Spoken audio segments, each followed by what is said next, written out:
Hello everyone, how are you today? I hope you are feeling well, staying safe and healthy. I'm Hassan Zainuri. Welcome to Public Speaking course. In this chapter, you are going to learn about outlining or organizing your speech. In this section of this chapter, I will talk about patterns of organization. First, let me tell you the learning objective of this lesson. After learning this lesson, students will be able to first differentiate the different types of organizational pattern, and second, choose an organizational pattern that is most logical to speech specific purpose. Now let's move on to the overview of this video. This is the outline of the topics in this lesson. First, informative speech organizational pattern. Second, persuasive speech organizational pattern. Now, let's turn our attention to the informative speech organization pattern. The following slide will discuss the informative speech organizational pattern. First, chronological.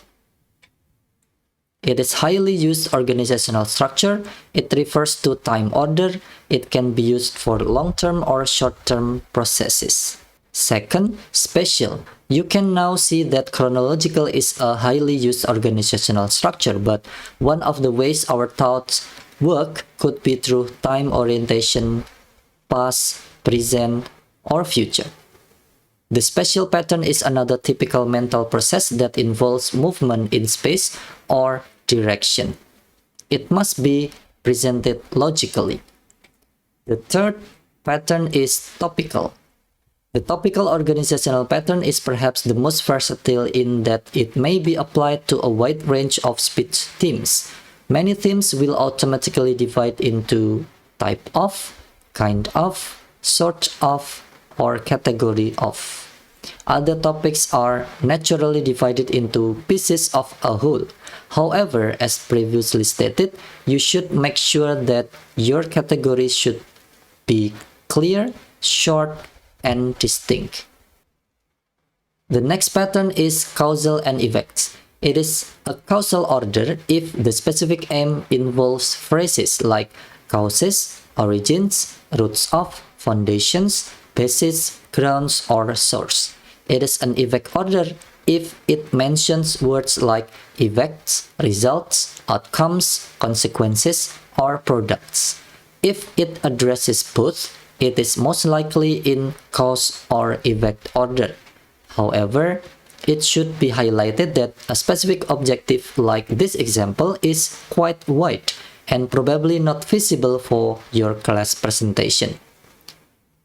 Focus on only causes or effects, or even just one sort of cause or one type of effect.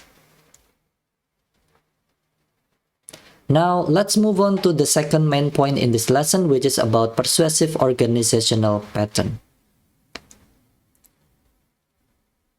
Problem solution pattern.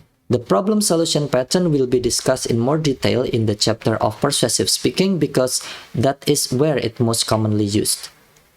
Then, we'll find that there are variations on the theme. The problem solution pattern is based on the notion that if you convey a problem to audience, you should not leave them hanging without solution. Problems are discussed in order to have a better understanding of them and to take action. Furthermore, whenever attempting to encourage someone to do something, the first reason is usually that something is wrong. It makes more psychological sense to utilize problem solution rather than solution problem. The next pattern is problem cause solution pattern. The next pattern for persuasive speech is problem cause solution pattern. This pattern is a version of the problem solution pattern that occasionally needs more in-depth investigation of an issue. In summary, we have already discussed several patterns for informative speech and persuasive speech. Now you know how to choose the best pattern for your speech. I think that's all for this lesson and see you on the next video.